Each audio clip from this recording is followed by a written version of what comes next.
Whether you're making meatballs, rissoles or patties, here are my top tips to make them perfect every time.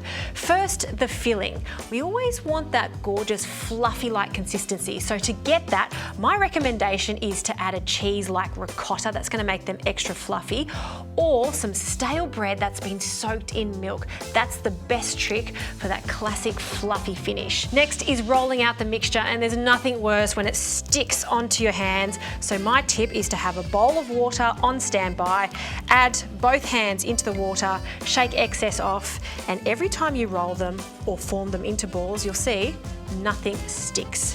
Brilliant. And the big question with meatballs, do you fry the meatballs first or put them straight in the sauce? Well, both ways work a treat. When I'm strapped for time, I just place the meatballs raw directly into the sauce. They will hold their shape because we did add the bread to it. Just make sure that the sauce is not rapidly boiling, so on a medium to low heat, and they will be perfectly fluffy and delicious every single time.